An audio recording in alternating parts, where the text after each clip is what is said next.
욥기 10장 1절로부터 22절까지 말씀을 저희가 읽었습니다. 지으시는 것을 학대하십니까? 제목과 함께 우리 욥기의 말씀 함께 묵상하겠습니다.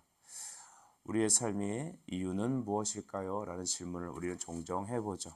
여러분은 왜 살아가십니까? 무엇을 향해서? 무엇이 여러분 삶의 기쁨이 되십니까?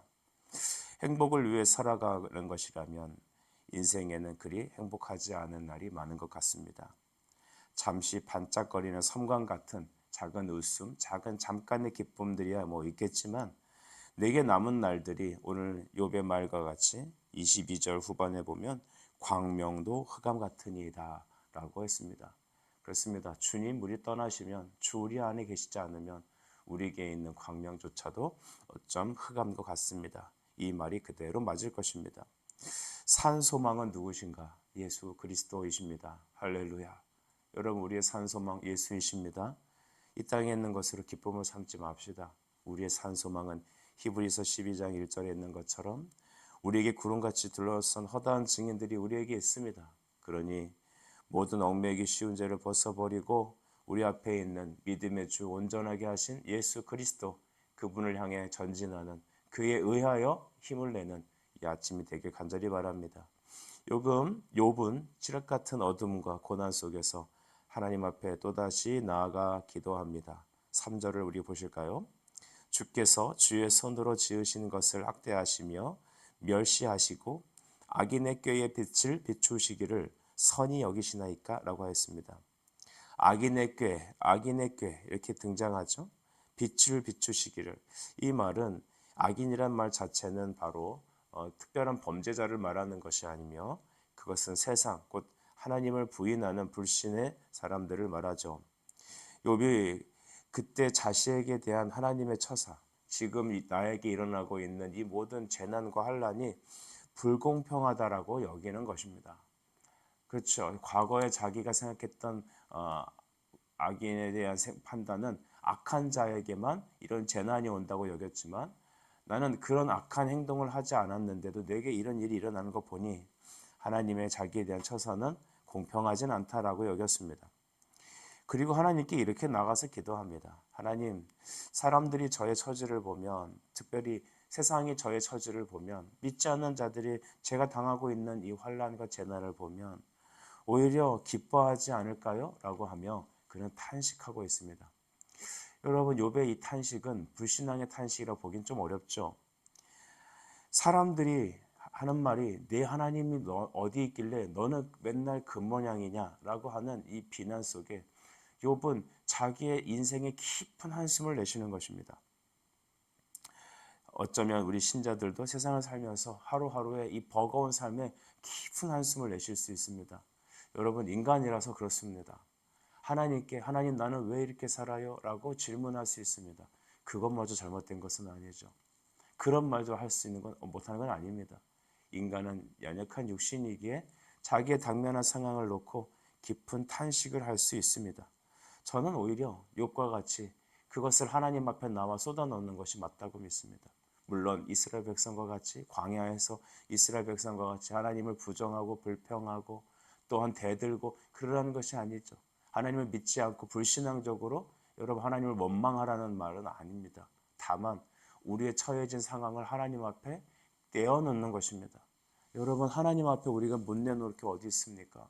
어린 아이는 엄마 앞에서 소변을 보거나 또 대변을 봐도 엄마가 기저귀를 갈아줄 때 다 보여주지 않습니까? 우리는 하나님 앞에 그런 자들입니다. 하나님 저 어떻게 해요? 하나님 저 정말 힘들어요. 하나님께 여러분의 가슴에 있는 토로를 다 쏟아놓으십시오. 사람한테 쏟아놓으면 그 스트레스가 됩니다. 하지만 하나님께 쏟아놓으십시오. 주님께 쏟아놓으십시오.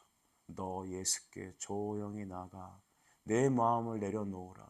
주님 늘 은밀히 살피시는 우리 주님께서 우리에게 큰 은혜를 주실 것입니다. 4절에서 7절까지 말씀은 여러분 욥은 하나님께서 자신의 죄를 살펴보실 때 사람처럼 보신다라고 말을 합니다. 우리 4절도 보시죠. 주께서 육신의 눈이 있나이까? 주께서 사람처럼 보시나이까? 라고 했습니다. 이 얘기는 사람의 눈으로 무엇을 관찰하듯이 하나님 나의 처지를 사람의 눈처럼 너무 오래 보시는 거 아닌가? 욥이 하는 행동이 과연 옳은가? 욥이 하는 말이 과연 그런가? 욥의 기도를 듣고 이 사람이 정말 어떻게 있나라고 하는 것들을 사람이 보듯이 꼼꼼히 천천히 보신다는 겁니다. 욥은 하나님이 사람이 아니시라고 알죠. 이 얘기는 하나님이 어떻게 사람처럼 느리십니까? 그것입니다. 사람은 여러분 좀 느릴 수 있습니다. 알아채는데 어려울 수 있습니다. 그러니까 처음부터 꼼꼼히 따져보느라고 시간이 걸리죠. 근데 우리 하나님은 전능하신 하나님 아니십니까? 그러니까 탁 보면 아시는 거죠. 아니 이미 그 사건이 발생되는 순간부터 하나님은 다 아시죠. 아니 그 이전부터 아실 겁니다. 그런데 왜 이렇게 내 인생에 시간이 오래 걸리냐라고 하나님께 반문하는 것이죠. 자기가 당면하는 고난을 하나님 앞에서 탄식하며 한숨을 쉬는 것입니다. 여러분 아까 3절에도 말씀을 드렸지만 원망이나 불평하는 게 아니죠. 깊은 한숨을 쉬는 겁니다. 우리 하나님이 사람의 눈인가? 왜 이렇게 오래 걸리지? 왜 이렇게 나를 돌보시기를 오래 뜸을 들이시지? 라고 하는 겁니다. 욥은 궁극적으로 하나님의 구원을 바라보며 좀 소원하는 것입니다. 하나님께서도 여러분 창세기 6장에 보니까 깊은 탄식과 한숨을 쉬셨습니다. 인간을 창조하시고 그 인간의 타락하는 모습들을 보시면서 한탄하셨다라고 합니다. 한숨 지셨다. 그 애통하는 긴 한숨은 내가 인간을 괜히 지었다라고 하는 그런 자포자기하는 마음이 아니라 인간의 죄에 대한 하나님의 긴 한숨을 말하는 겁니다. 애통해하며 그들이 타락해서 저렇게 망가지는 모습을 보며 우리 하나님은 애통의 한숨을 쉬시는 것입니다. 여러분, 그 애통의 한숨은 곧 그리스도를 우리에게 보내시기까지 않으셨습니까? 그러므로 성도에게 있는 깊은 한숨은 탄식은 불신앙이 아니라 하나님께 나아가 하나님께 내 마음을 쏟아놓고 궁극적으로 하나님만이 나를 고치실 수 있다라는 믿음 안에서 주님께 나가는 것입니다. 믿음은 하나님께 나가는 겁니다. 하나님이 계시는 것을 믿으니까 그분에게 나가야 고침이 있다는 걸 아는 것이죠. 여러분 우리의 의원은 예수님이십니다. 우리를 고치시는 것은 세상의 약이 아니라 세상의 여러분 물질이 아니라 우리를 고치는 것은 바로 하나님의 말씀입니다. 주님의 긍휼입니다. 성령의 역사이십니다. 그러니 우리의 갖고 있는 탄식과 한숨을 예수께 나아가 쏟아 넣으며 우리는 하나님의 구원을 바라보십시다. 환난 날에 주를 부르짖으면 주님은 우리를 건져주실 줄 믿습니다. 이제 8절에서 12절까지는 이런 내용으로 되어 있어요. 욥은 자신을 지으신 분이 하나님이시라는 걸 알죠. 그런데 하나님이 자기를 버리시겠냐라는 그 확신이 있습니다. 내가 너를 결단코 버리지 않고 너를 반드시 너를 건져줄 것이다. 너를 내가 꼭 붙잡고 있다. 야곱아, 버러지 같은 야곱아 라고 말하면서 너는 내게 부르짖으라 하셨고 내가 너를 결단코 버리지 않겠다고 주님 약속하셨습니다. 욥은 그 믿음 딱 가지고 가는 겁니다. 환난 속에서 어려움 속에서 깊은 한숨을 내쉴지라도 하나님 앞에 그 한숨을 쏟아 놓으시며 하나님 저 고쳐주세요. 하나님 저 고쳐주세요 라고 날마다 주님께 나가는 것이죠. 3절을 우리 보시면 주께서 주의 손으로 지으신 것을 학대하시며 멸시하시고 악인의 꾀에 빛을 비추시기를 선히 여기시나이까 라고 하셨죠. 주의 손으로 지으신 것을 학대하시며 이 굉장히 강한 말을 썼죠. 학대하시며 나를 지으신 것이 하나님이신데 어찌하여 여러분 하나님 나를 이렇게 내버려 두시며 마치 세상 사람이 봤을 때 제3자의 눈으로 봤을 때 학대하시는 것처럼 보입니까? 라고 하는 거죠. 하나님을 향한 궁극적 구원에 대한 소망을 말하고 있는 겁니다. 하나님께 믿음 있는 사람만 하나님께 나가는 겁니다. 가만히 보면 여러분 환난이라는 것 안에 우리는 신자와 불신자가 나뉘는 그런 이분법적인 모습을 보게 됩니다. 환난이 재난이 있게 되면 예수 믿는 신자는 여러분 하나님께 나갑니다. 욥과 같이 하나님 주님께 나가는 것이죠. 연약해도 절뚝거려도 기어서라도 하나님께 나갑니다. 그런데 하나님에 대한 믿음이 없는 사람은요 어떻게 태도가 있냐면 재난이 있지 않습니까? 욥의 아내처럼 행동합니다. 하나님을 저주하고 남편을 버리고 그냥 딱 가출해 버립니다. 교회 안에서도 이런 것을 보여야 되죠.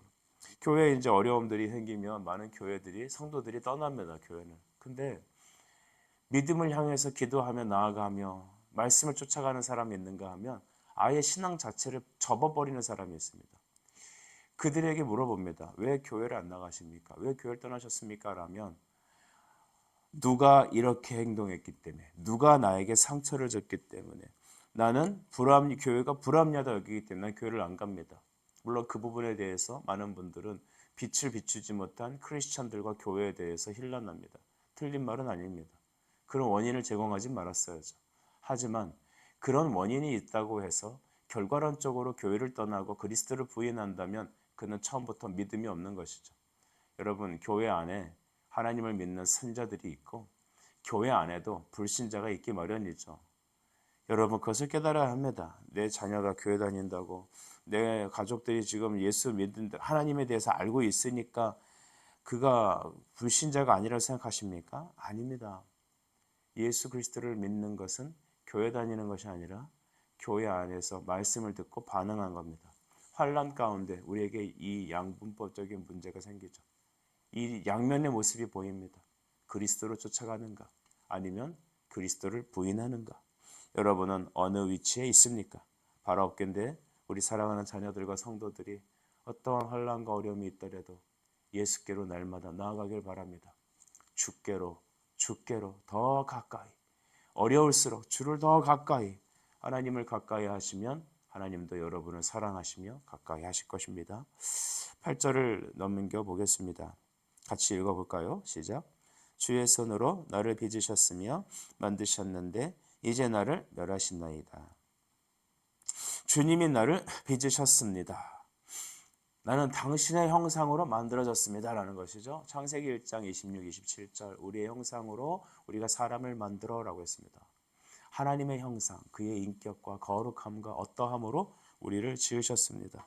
첫사람 아담은 여러분 하나님 완전한 백성으로 만들어졌죠.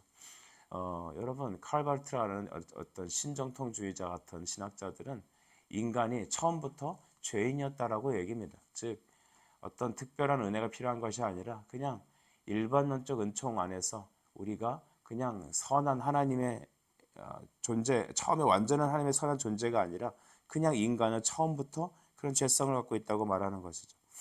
전체적으로 여러분 완전하게 하나님 우리를 만드셨습니다. 우리의 첫사람 아담은 하나님의 영광스러움에 있습니다. 하나님의 창조 모든 지식을 다 갖고 있었죠. 하나님처럼 똑같은 자는 아니지만 하나님의 지혜와 하나님의 거룩함과 그의 완전함이 우리에게 있었습니다. 그 증거는 무엇이냐? 아담은 이 세계에 이름을 지었습니다. 하나님이 창조하신 것들에 대한 모든 이름을 짓고 하나님의 창조를 찬양했습니다.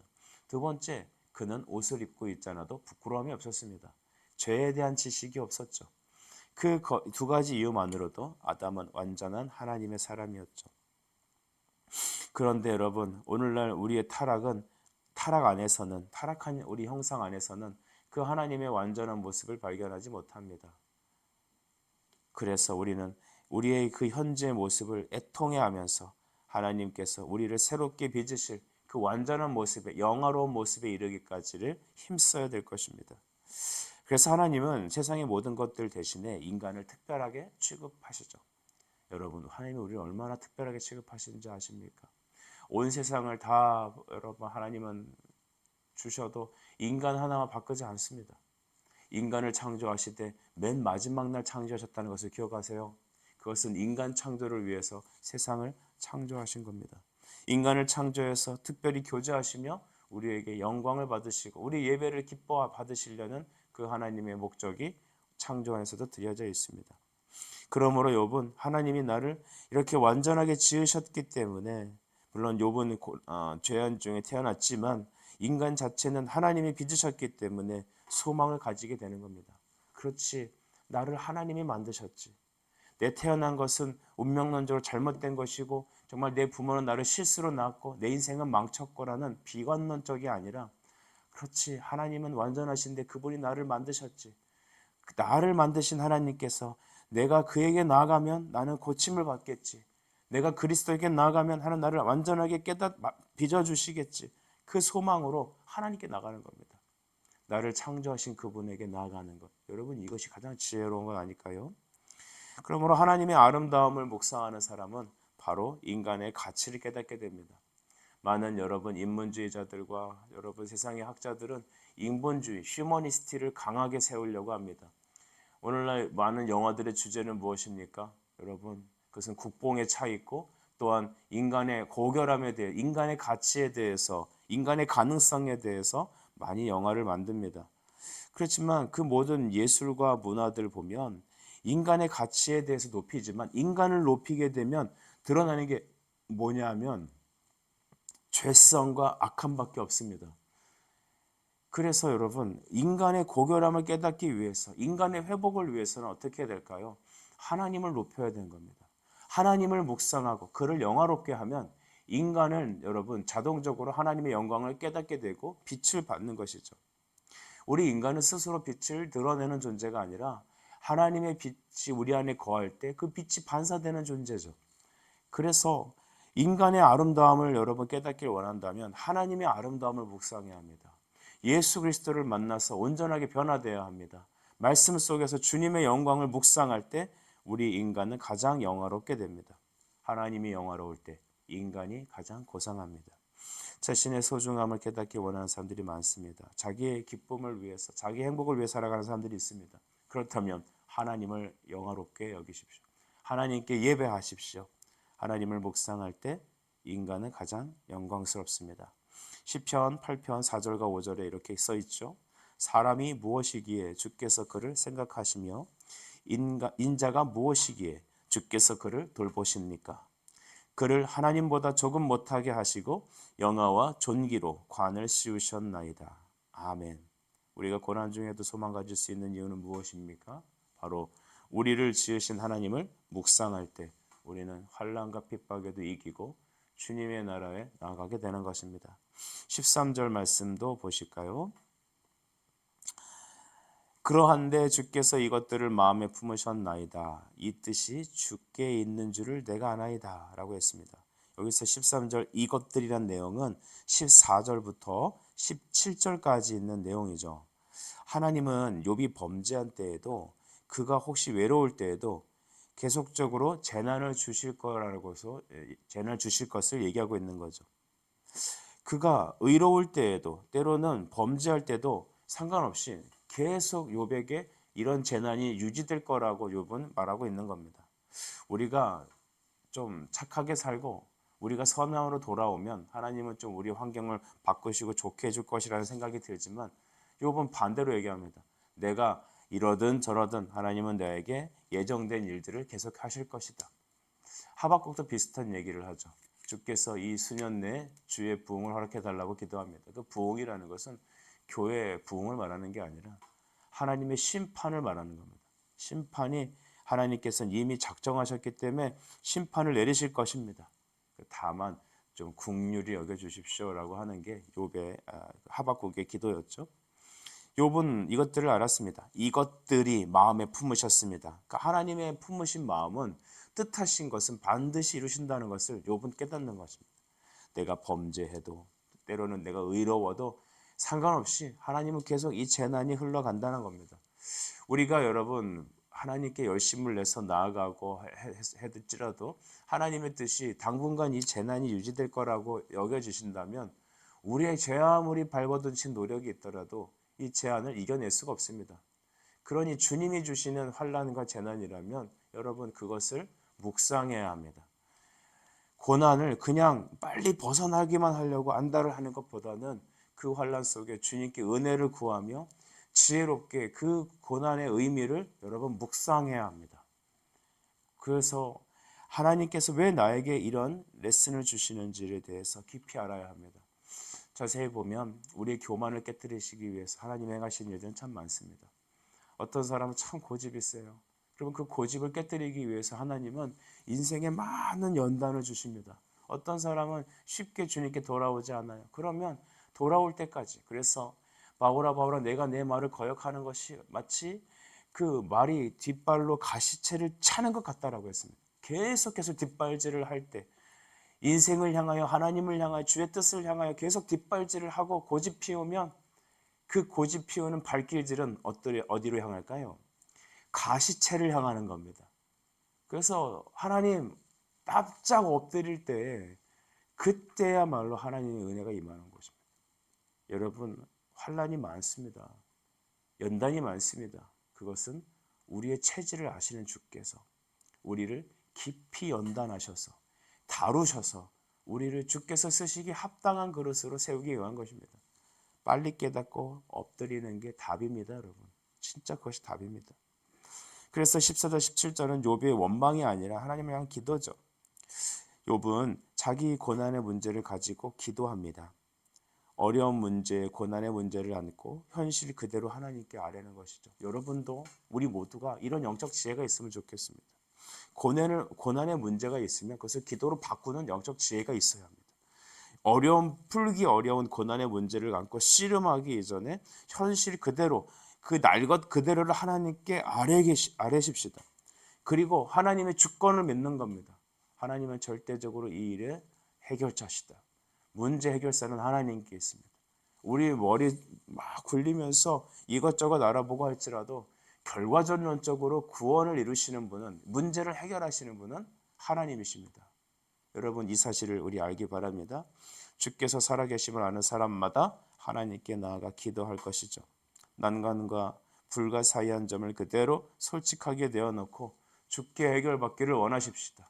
그 문제를 맡겨놓고 기도하며 우리는 또한 그 일을 해나가십시다. 오늘 하루를 살아가십시다. 하나님께서 우리에게 지혜를 주시고 돕는 손길을 주시고 문제를 해결하시며 스룹바벨 앞에 있는 모든 문제를 다 풀어 없애실 것입니다. 오늘 시편 100편 3절 말씀으로 저를 설교를 마치고자 합니다. 여호와가 우리 하나님이신 줄 너희는 알지어다. 그는 우리를 지으시니요 우리는 그의 것이니 그의 백성이요 그의 기르시는 양이로다. 아멘. 우리는 그분의 것입니다. 그의 기르시는 양이십니다. 여호와가 나의 목자이시면 내게 부족함이 없나니 내가 영원히 그가 계시는 그 나라로 갈 것이다. 다윗의 시편은 오늘 우리의 고백이 될 줄 믿습니다. 기도하겠습니다. 하나님, 욥의 환난 속에서 지으신 것을 어찌 핫대하시나요? 라는 제목 속에서 그 고통 속에서도 자기의 삶을 하나님께 가지고 나가 한숨도 쉬고 애통도 하지만 주님이 살아계심을 믿고 그가 해결해 주실 것을 의지하고 있습니다. 주님, 고난을 간구의 재료로 삼아 어려움을, 환난을 기도의 재료로 삼는 영적 지혜가 오늘 우리에게 있게 하시고 우리가 하나님의 것인 줄 믿고 알아 그가 기르시는 양임을 알아 목자장이신 예수님께 나아가는 이 아침이 되게 주시옵소서. 예수 그리스도 이름으로 기도합니다. 아멘.